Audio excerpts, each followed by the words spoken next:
Hello प्यारे दोस्तों, आप सभी का स्वागत है स्टडी नंबर 1 ऑनलाइन क्लास के यूट्यूब चैनल पे। तो जैसा कि आप लोग जानते हैं कि हम लोग का क्लास 9th मैथ्स सब्जेक्ट जो है वो चल रहा था और मैथ्स में हम लोग ने coordinate geometry, linear equation in 2 variables और नंबर सिस्टम जैसे टॉपिक को कंप्लीट कर लिया। अब हमारा जो टॉपिक या एक अलग दायरा कह सकते हैं जो स्टार्ट होने वाला है, जिससे आपका टर्म 1 एग्ज़ाम में सबसे ज़्यादा मार्क्स से पूछा जाएगा, जो है आपका 13 मार्क्स। ओके, और वो चैप्टर है आपका एक ज्योमेट्री का पार्ट है, जिसमें आपका आ गया लाइन्स एंड एंगल्स, ट्रायंगल्स, ये 2 चैप्टर आ गए एनसीईआरटी के अकॉर्डिंग। और इसमें भी अगर देखेंगे आप आर.डी. शर्मा और आर.एस. अग्रवाल बुक लेकर, तो उसमें आपको इसमें भी एक सब टाइप्स देखने को मिल जाएगा, जिसमें आपको ट्रायंगल्स चैप्टर अलग दिया होगा, ट्रायंगल्स एंड इट्स एंगल्स। उसके बाद आपका कॉन्ग्रुएंसी चैप्टर अलग दिया होगा। तो ये एक बड़ा दायरा है जिसको कवर करने में हम लोग को थोड़ा टाइम ज़्यादा लगेगा, लेकिन हम लोग को सबसे ज़्यादा इसी सेगमेंट पे फोकस करना है, क्योंकि आपका जो सबसे ज़्यादा मार्क्स है इसी सेगमेंट में कट सकता है और सबसे ज़्यादा मार्क्स इसी सेगमेंट से उठ सकता है। ओके, तो हम लोग को लाइन्स एंड एंगल्स जो चैप्टर है वो आज स्टार्ट करना है। और अगर हम लोग ज्योमेट्री क्लास 9th की बात करें तो वो आपका यूक्लिड ज्योमेट्री से स्टार्ट होता है, बट एज सीबीएसई गाइडलाइंस आपका जो ये यूक्लिड ज्योमेट्री है वो चैप्टर आपका डिलीट हो चुका है। पर कोई बात नहीं, हम लोग टर्म 1 का सिलेबस कंप्लीट करने के बाद जो डिलीटेड चैप्टर्स है सारा कुछ कंप्लीट करते हुए चलेंगे। आपको यहाँ हमारे चैनल से कोई भी शिकायत नहीं होने वाला है, आपको सारा कुछ यहाँ करवाया जाएगा, लेकिन सिलेबस जो है उसको कंप्लीट करने के बाद। ओके, तो आज का जो हमारा दायरा है, जो ज्योमेट्री का स्टार्टिंग हम लोग एक तरह से कह सकते हैं, वो हम लोग का लाइन्स एंड एंगल्स चैप्टर है हम लोग का, वो है हम लोग का lines and angles, lines and angles, ये चैप्टर है। तो इसमें हम लोग को सबसे पहले कुछ टर्म्स जानने को मिल जाएंगे जो इस चैप्टर से और ज्योमेट्री से रिलेटेड है। जैसे होता है पॉइंट, पॉइंट क्या है, इसके बाद आपका हो गया यहाँ पॉइंट, इसके बाद आपका आता है लाइन सेगमेंट, इसके बाद जो आपका एक पॉइंट आता है वो है आपका रे, इसके बाद आपका आता है लाइन, इसके बाद देखेंगे तो आता है आपका एंगल। तो इतना हम लोग पहले मेन इस 5 जो डेफिनेशन है, 5 टर्म जिसको कह सकते हैं, उसको हम लोग सबसे पहले कवर करेंगे। और ये पांचों टर्म जो है हम लोग देखेंगे कि इसी के अकॉर्डिंग ये लाइन्स एंड एंगल्स वाला चैप्टर जो है वो चलेगा। और ये जो लाइन्स एंड एंगल्स वाला चैप्टर है आपका ज़्यादा बड़ा टॉपिक नहीं है, आपका सबसे बड़ा टॉपिक जो है जो आपका टर्म 1 में पूछा जा रहा है वो ट्रायंगल्स। तो हम लोग को ट्रायंगल्स पे ज़्यादा फोकस करना है, और ये जो लाइन्स एंड एंगल्स वाला चैप्टर है इसी से आपका आगे ट्रायंगल चैप्टर का बेस बनेगा। तो आपको ये लाइन्स एंड एंगल्स चैप्टर अच्छा से पढ़ाना मेरा जिम्मेदारी है, और अच्छा से पढ़ना ये आपका जिम्मेदारी है। ओके, तो आइए आज सबसे पहले हम लोग स्टार्ट करते हैं पॉइंट क्या है। अगर बाय डिफ़ॉल्ट हम लोग चले यूक्लिड के, जो यूक्लिड थे उन्होंने ये कहा था कि पॉइंट्स, लाइन्स, लाइन सेगमेंट, रे, ये सब को हम लोग डिफाइन नहीं कर सकते हैं, इसका कोई प्रॉपर डेफिनेशन नहीं है। ओके, और वो एक तरह से कहना सही भी है कि पॉइंट, लाइन सेगमेंट, रे, लाइन, इसका कोई प्रॉपर डेफिनेशन नहीं है, बट हम लोग जो है इसे कुछ तो कंसिडर करके चलते हैं। अब कुछ क्या कंसिडर करके चलते हैं वो मैं यहाँ आपके साथ लिखने जा रहा हूँ, आप इसे चाहें तो नोट करें, नहीं तो आप हमारे टेलीग्राम चैनल से इसका सारा जितना भी पीडीएफ है वो एक्सेस कर सकते हैं। उसका लिंक आपको डिस्क्रिप्शन में और चैनल के अबाउट बॉक्स में भी मिला हुआ है। ओके, तो आइए सबसे पहले हम देखते हैं पॉइंट क्या है। तो यहाँ से point is an exact location. Point जो है वो एक एग्जैक्ट लोकेशन होता है। ओके, और इसको कह सकते हैं it has no dimension.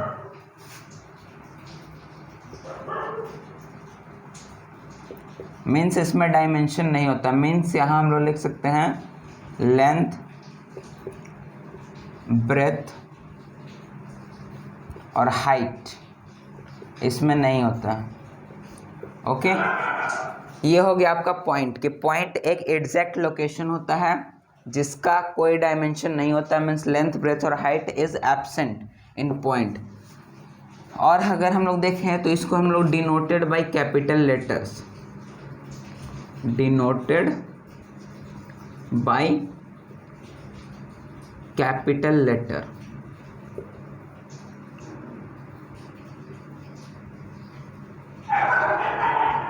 Okay, तो ये जो पॉइंट है इसको हम लोग कैपिटल लेटर्स से डिनोट करते हैं। तो ये आप पॉइंट समझ गए। जैसे मैं आपको यहाँ एक एग्जांपल देता हूँ, ये हो गया एक, तो ये आपको बोर्ड पे एक एग्जैक्ट लोकेशन दिखा रहा है। अगर हम लोग कोऑर्डिनेट ज्योमेट्री के अकॉर्डिंग चले तो इस पे जब हम लोग कार्टेशियन प्लेन अगर हम लोग इस पर ड्रॉ कर लें कुछ ऐसे, तो आप जानते हैं ये हम लोग को एक एग्जैक्ट लोकेशन दे सकता है ये पॉइंट। ओके, तो ये हम लोग को एक एग्जैक्ट लोकेशन बताता है। और इसको हम लोग जैसे ये कोई पॉइंट हो गया तो इसको हम लोग O P dot dot dot कोई भी कैपिटल लेटर से रिप्रेजेंट करते हैं। और इसका कोई डायमेंशन भी नहीं होता, मीन्स इसका लेंथ ब्रेथ और हाइट नहीं होता।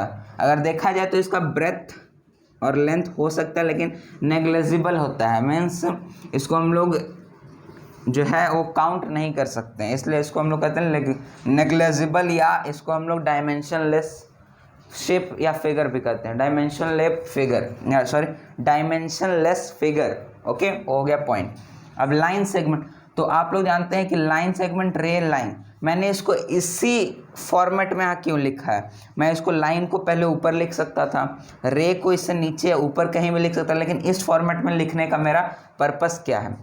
तो ये हो गया आपका, मैं अब इसी से आपको जैसे पॉइंट हो गया तो पॉइंट से आपका लाइन सेगमेंट निकलेगा, लाइन सेगमेंट से रे निकलेगा, रे से आपका लाइन निकलेगा और लाइन से आपका एंगल्स निकलेगा। इसलिए मैं इसको इस एक सीक्वेंस में लिखा हूँ। तो आपका अब आते लाइन सेगमेंट क्या है।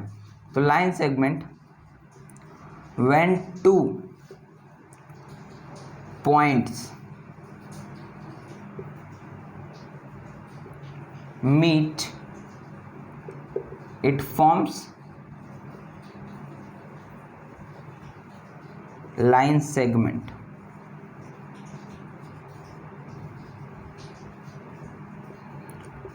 which has definite length and two end points।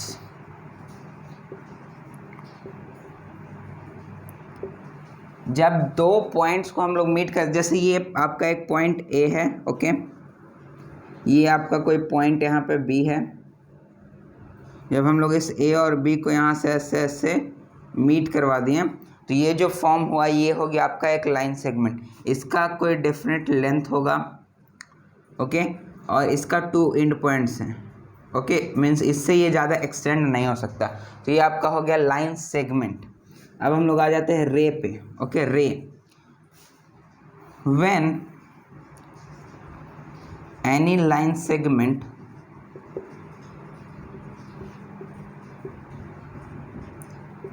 Can be extended infinitely in either direction,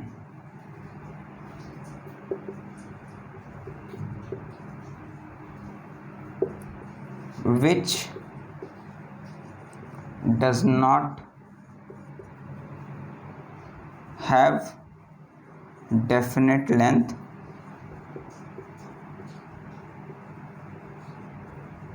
and has one end point।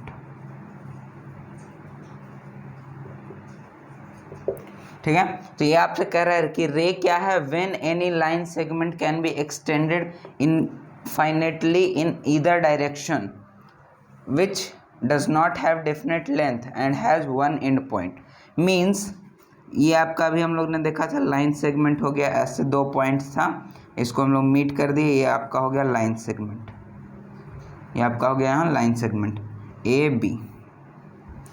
अब मैंने क्या किया, एक पॉइंट को हटा के इसको बढ़ा दिया आगे। ओके, अब ये इसका साइन, इस साइन का मतलब होता है कि आगे बढ़ते रहेगा, ये कहीं नहीं रुकेगा। तो ये आपका हो गया रे। यहाँ मेरे दोस्त ने क्या किया, इस पॉइंट को हटाकर बोला कि हम इधर से बढ़ाएंगे। तो दोनों में से कोई एक डायरेक्शन, इधर डायरेक्शन मीन्स दोनों में से कोई एक डायरेक्शन, यहाँ पे हम लोग लिख सकते हैं इसको, इधर डायरेक्शन को वन डायरेक्शन। ओके, तो कोई भी एक डायरेक्शन में जब हम लोग इसको एक्सटेंड कर देते हैं इनफाइनेटली, तो वो आपका बन जाता है रे। अब जब यहाँ हम लोग, यहाँ एक फिक्स्ड पॉइंट इसका हो गया क्योंकि एक ही एंड पॉइंट इसका है, और यहाँ से अगर हम लोग इसको निकालें तो अब ये तो आगे जाते रहेगा, तो इसका कोई लेंथ फिक्स्ड रहता ही नहीं है। ओके, तो इसलिए कहते हैं इसका कोई डेफिनेट लेंथ नहीं रहता है।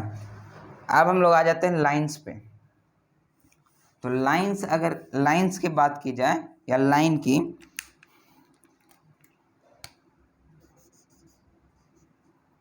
line, when any line segment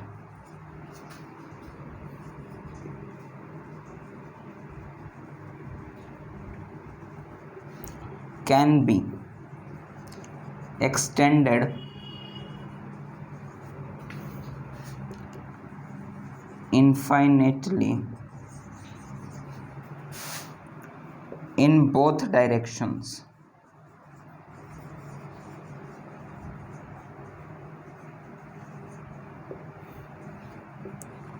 which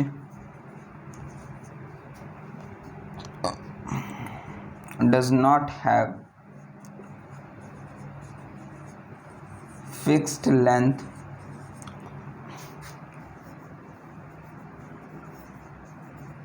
and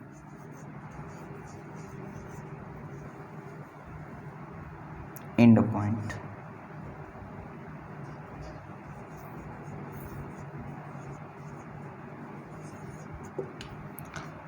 line, जब हम लोग किसी भी लाइन सेगमेंट को दोनों साइड से एक्सपेंड कर देते हैं, मतलब एक्सटेंड कर देते हैं इनफाइनेटली, कि वो कहीं भी जा सकता है, तो उसका कोई फिक्स्ड लेंथ नहीं रहता और उसका कोई एक एंड पॉइंट नहीं रहता, उससे हम लोग कहते हैं लाइन। मीन्स अगर ये एक लाइन सेगमेंट था, ओके, अब इस पॉइंट को भी हटा के इधर से भी आगे बढ़ा दिया, इस पॉइंट को हटाकर इधर से भी आगे बढ़ा दिया, तो ये आपका ये बन गया एक लाइन। ओके, तो ये आपका हो गया लाइन।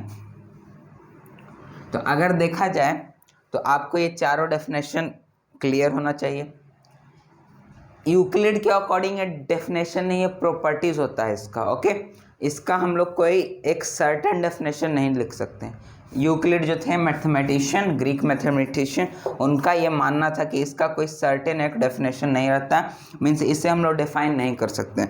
लेकिन इसके प्रॉपर्टी के अकॉर्डिंग ही हम लोग इसे कुछ एक मीन्स सिंबल जिसे कहते हैं उस टाइप के हम लोग इसको डिनोट कर दिए, और ये वो आपका ये लिखा हुआ है यहाँ, तो आप इसे एक बार देखें, इसके आगे फिर हम लोग बात करेंगे।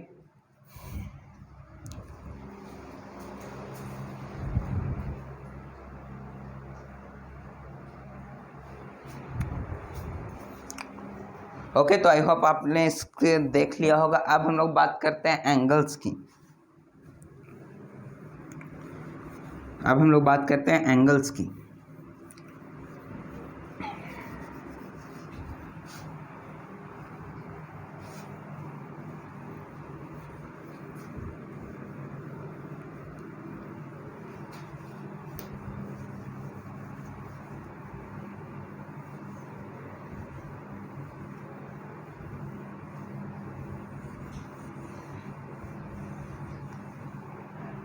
अब हम लोग बात करते हैं एंगल्स की। तो उससे पहले हम लोग देख लेते हैं कि किसी भी पॉइंट को हम लोग अगर डिनोट करते हैं, वो आपका कैपिटल लेटर से होता है।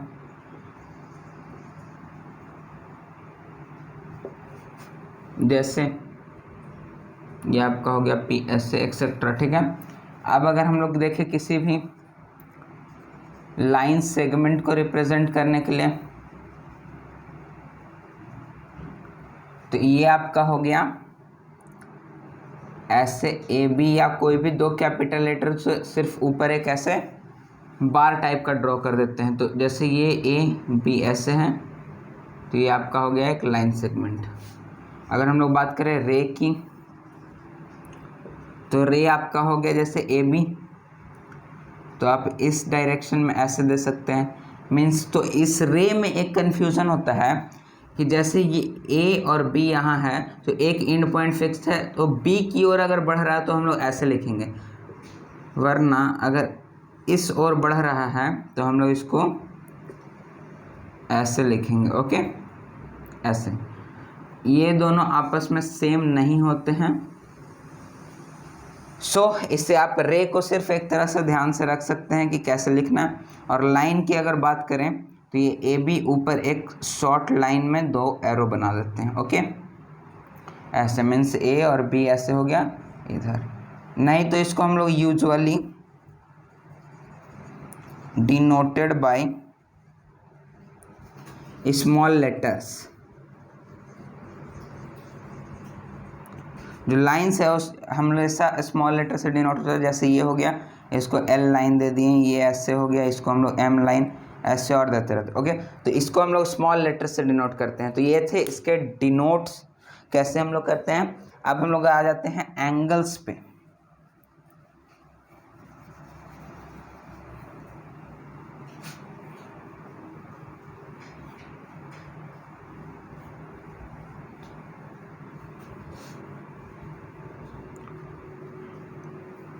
अब हम लोग आते हैं एंगल्स पे।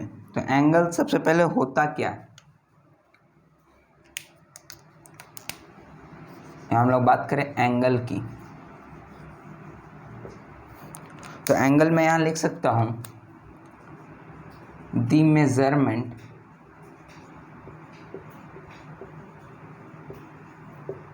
ऑफ रोटेशन ऑफ अ रे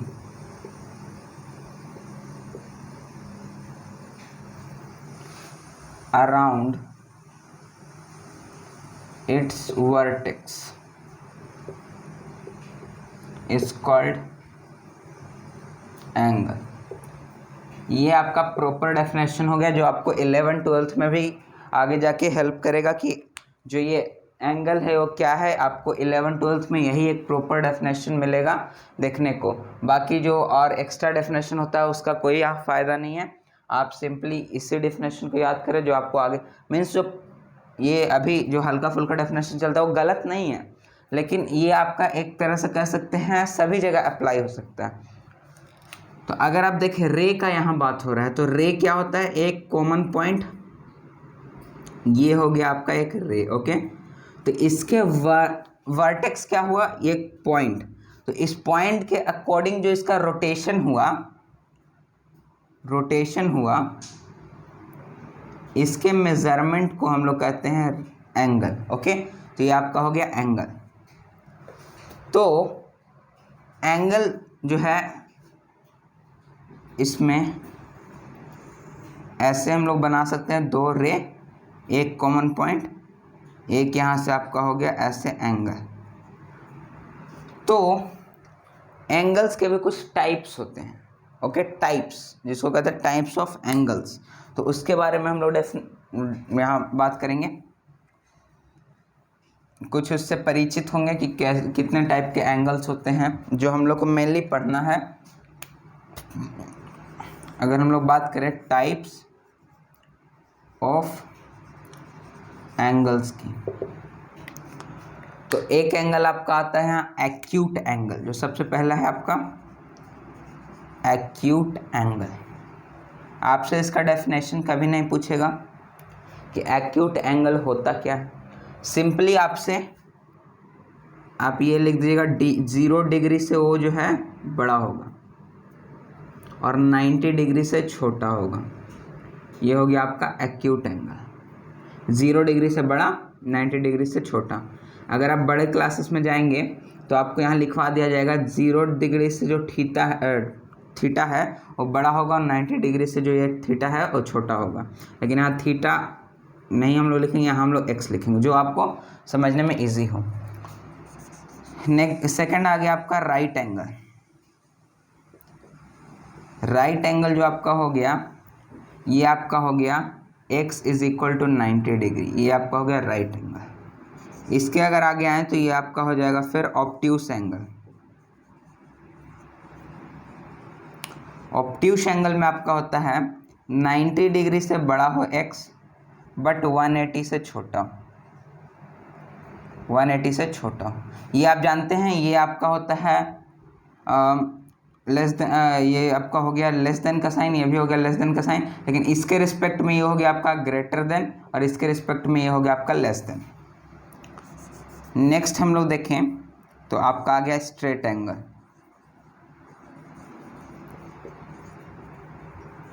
means x is equal to 180 degree. इसके बाद आपका आता है रिफ्लेक्स एंगल। इसमें केस रहता है 180 से बड़ा होगा x बट 360 डिग्री से छोटा होगा। ओके, अब एक लास्ट एंगल आता है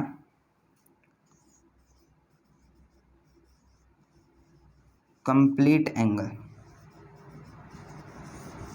means x is equal to 360 degree. Okay, acute angle 90 से छोटा, 0 से बड़ा। राइट एंगल 90 के इक्वल। ऑब्ट्यूस एंगल 90 से बड़ा, 180 से छोटा। Straight angle 180 degree. Reflex angle 180 से बड़ा, 360 से छोटा। Complete angle x is equal to 360 degree. Okay, तो इससे आप एक बार देख लें, इससे रिलेटेड कुछ क्वेश्चंस हम लोग करेंगे।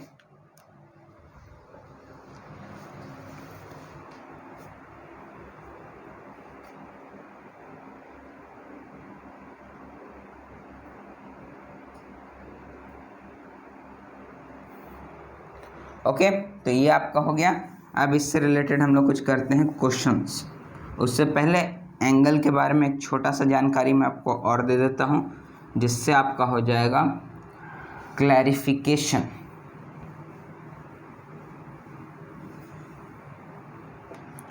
तो अगर आप देखें तो ये एक एंगल ऐसे होगा, तो ये आपका एक हो गया यहाँ पॉइंट P, यहाँ O, यहाँ आपका हो गया A। ओके, इधर से ये जो होगा यहाँ पे रोटेशन, ये हो गया आपका एंगल। इसको हम लोग यूजुअली डिग्री में मेजर करते हैं। ये जो आर्म होता है इसको कहते हैं हम लोग टर्मिनल आर्म,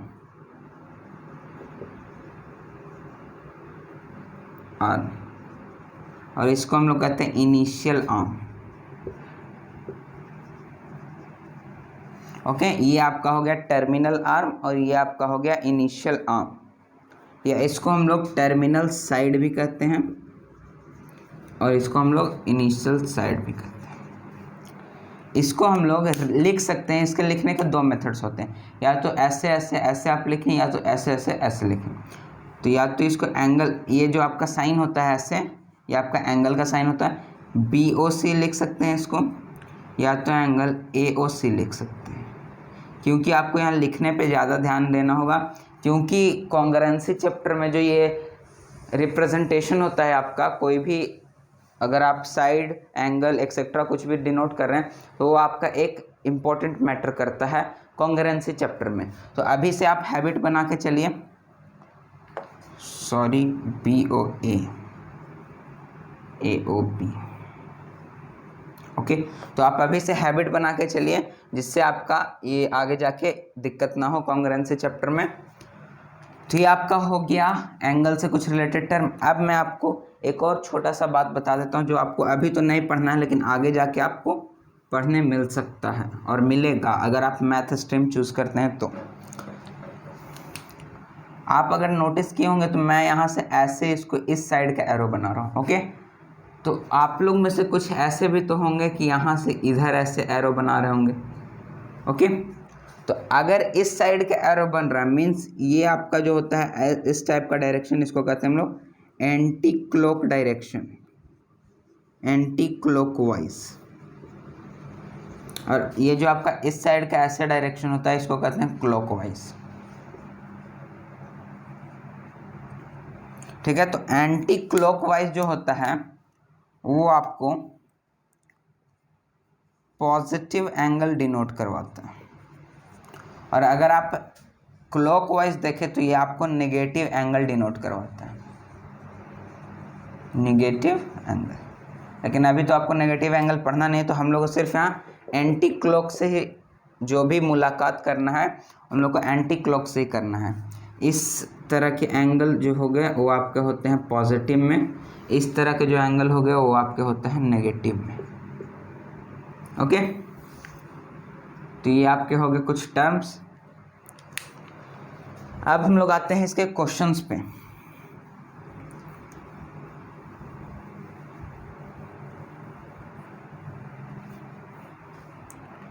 तो अगर आपको कुछ ऐसे दे दिया जाए फिगर,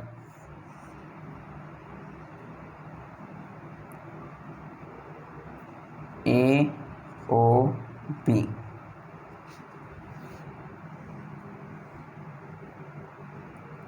ए ओ बी,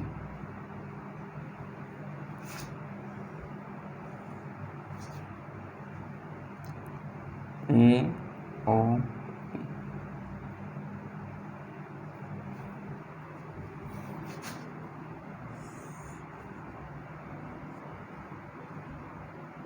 ए ओ बी,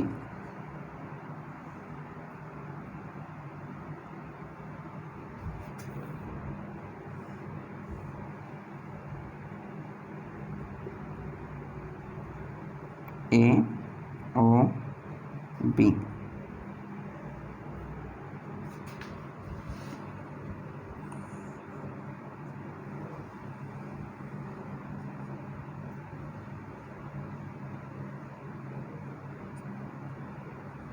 ए ओ बी।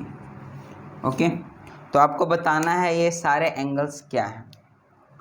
तो अगर आप देखेंगे तो ये जो है यहाँ पे आपका एक स्ट्रेट ऐसे रहता पॉइंट, तो ये आपका बनता है 90 डिग्री, लेकिन ये 90 से छोटा है तो ये आपका हो जाएगा एक्यूट एंगल।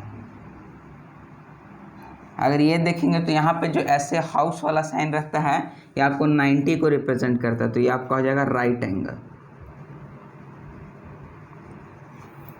अगर इसको आप देखेंगे तो यहाँ पे आपका ऐसे अगर स्ट्रेट रहता तो ये हो गया 90, लेकिन ये 90 से ज़्यादा है तो ये आपका हो गया ऑब्ट्यूस एंगल। अब इसकी बात करें तो ये एक स्ट्रेट लाइन बना रहा है, इसलिए इसको हम लोग कहते हैं स्ट्रेट एंगल।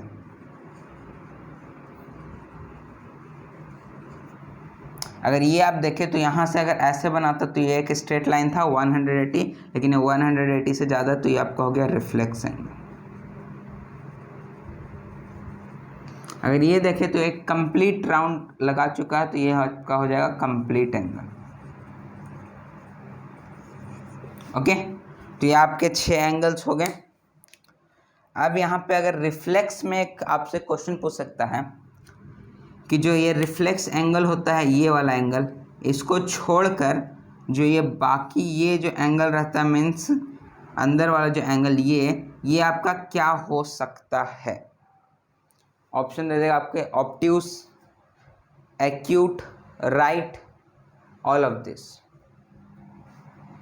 तो ये सारा तो बात हो गया। अब हम लोग थोड़ा रिफ्लेक्स एंगल पे एक छोटा सा बात कर लेते हैं।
ओके, तो ये अगर आप देखेंगे तो इसमें भी ये जो एंगल x, इसको y, इसको z ऐसे मानते हैं। ओके, तो इसमें x जो है वो ग्रेटर है 180 से, बट यही x जो है 360 से छोटा है।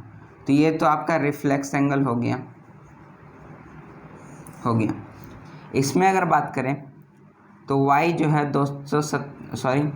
180 से बड़ा है बट 360 से छोटा है, तो ये भी रिफ्लेक्स हो गया। अगर यहाँ z की बात करें तो ये z 180 से बड़ा है, 360 से छोटा है, तो ये भी रिफ्लेक्स हो गया। अब करते हैं इसके अंदर वाले एंगल की बात। अंदर वाले एंगल की बात मीन्स यहाँ से आपका एक एंगल ये बनेगा,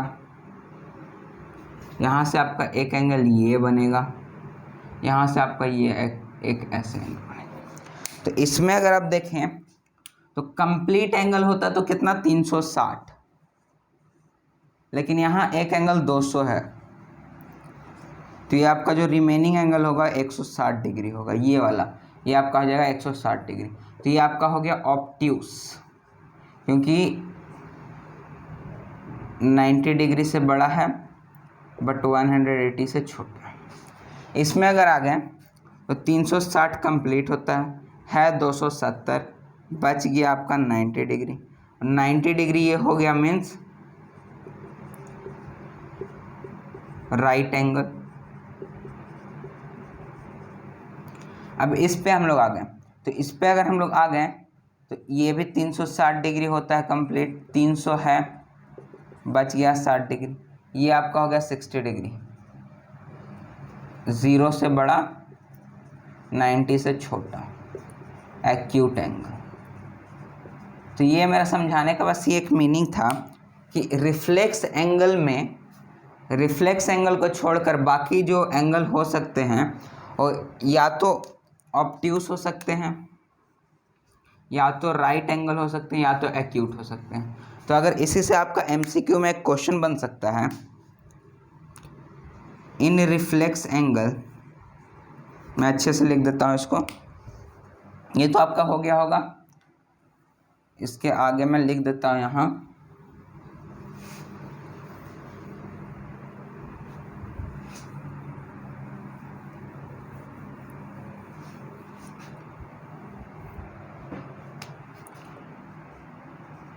इन reflex angle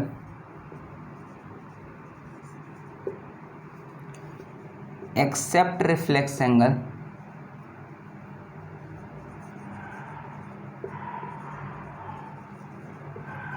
the remaining angle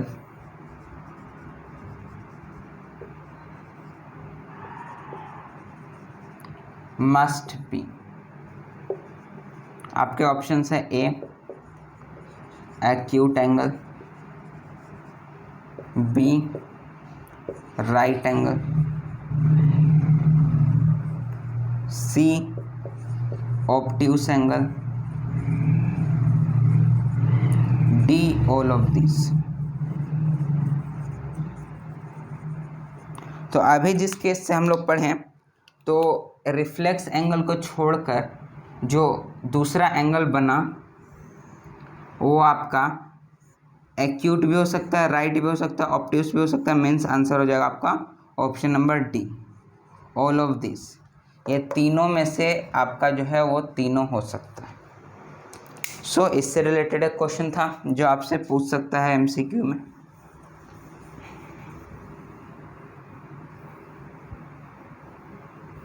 तो ये हो गए एंगल के कुछ बात। अब हम लोग आते हैं एंगल्स के इम्पोर्टेंट टर्म्स पे। एंगल के इम्पोर्टेंट टर्म्स पे हम लोग आएंगे अब, लेकिन उससे पहले हम लोग को कुछ टर्म्स जानने होंगे और जो एंगल से रिलेटेड है। जैसे आपका एक हो गया एंगल बाइसेक्टर। ये क्या होता है? तो कोई एक अगर आपको एंगल गिवन है, जैसे ये आपका हो गया एंगल बी ओ ए, ओके। तो ये आपका यहाँ से ऐसे हो गया एंगल। तो कोई रे जैसे ये OC हो गया, तो वो अगर इस एंगल को इक्वल मीन्स अगर angle BOC is equal to angle AOC हो गया, so OC is angle bisector of angle BOA। अगर ये इसका मेज़र, ऐसे नहीं, इसको हम लोग लिखते हैं M मीन्स मेज़र अगर इस एंगल का इस एंगल के बराबर हो गया तो OC जो है वो एंगल बाइसेक्टर होगा एंगल BOA का। ओके, तो ये अगर x हो, ये भी x होगा। ओके, तो ये आपका हो गया एंगल बाइसेक्टर। इससे रिलेटेड आपको मीन्स एंगल बाइसेक्टर कैसे बनाना है ये वो आपको अभी नहीं पढ़ना, और वो आपका कंस्ट्रक्शन चैप्टर जब होगा उसमें आपको बताया जाएगा। तो यहाँ बस हम लोग को एंगल बाइसेक्टर जानना था। If any ray divides an angle into two equal parts, this ray is known as angle bisector. Okay,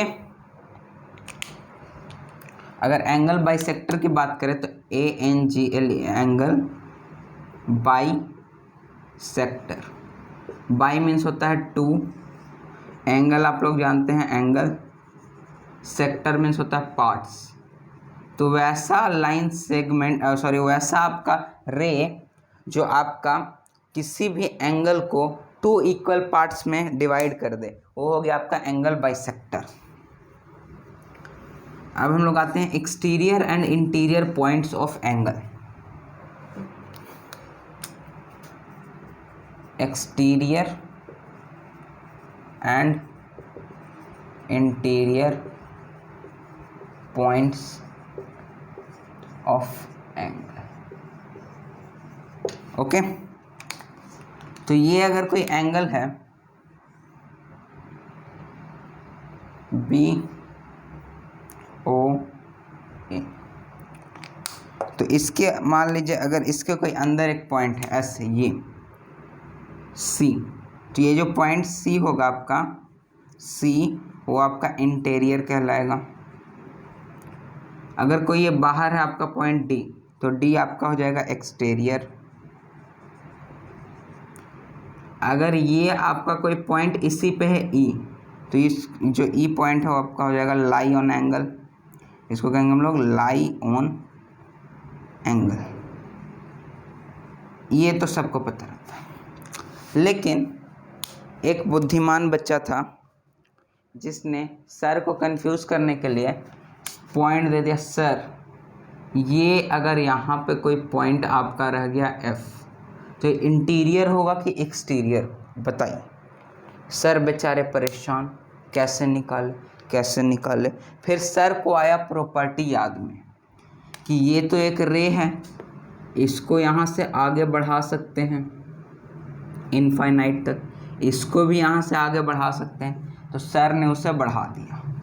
तो जब सर ने देखा कि ये ऊपर बढ़ा, ये नीचे बढ़ा, तो ये तो इसके अंदर में आ गया ना, तो ये जो आपका F पॉइंट होगा ये भी आपका होगा इंटीरियर।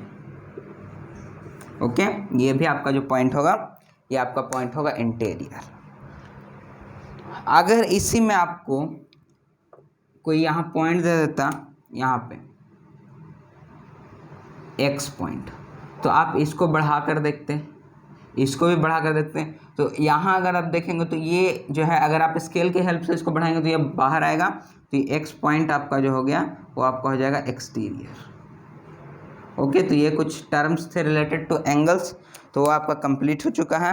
अब हम लोग बात करेंगे कुछ एंगल से रिलेटेड टर्म्स, जैसे एडजेसेंट एंगल क्या है, लीनियर पेयर क्या है, वर्टिकली अपोजिट एंगल्स क्या है। ओके, तो इसके बारे में हम लोग बात करेंगे। तब तक के लिए आप इसे कुछ देखिए, और अगर आपको कोई भी डाउट होता है तो हमारे Telegram channel study number 1 doubt solution में आप वहां सेंड कर सकते हैं, नहीं तो आप इस नंबर पर टेलीग्राम कर सकते हैं 9155070484। टेलीग्राम आप इस पे कर सकते हैं। अगर आपको कोई भी प्रॉब्लम हो रहा है तो आपको उसका सॉल्यूशन दिया जाएगा।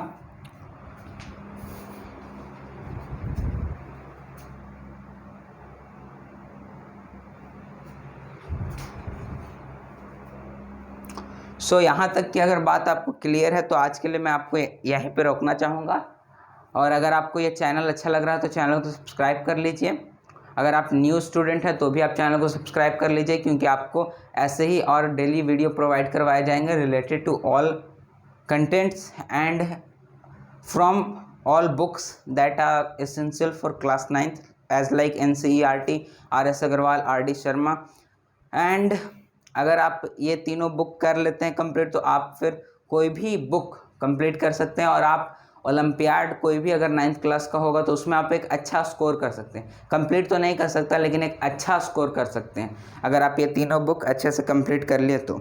ओके, और आप चैनल को सब्सक्राइब कर लें, अगर नए हैं तो बेल आइकन को प्रेस कर लें, इस वीडियो को अपने दोस्तों के पास शेयर कीजिए, और अगर आपको ये वीडियो अच्छा लग रहा हो लाइक कीजिए और हमारे साथ जुड़े रहिए। आपका अगर आप जुड़े हुए तो आपका यहाँ जुड़ने के लिए धन्यवाद, और अपना ख्याल रखिए, पढ़ते रहें, मस्त रहें, व्यस्त रहें। Good bye, take care, love you all.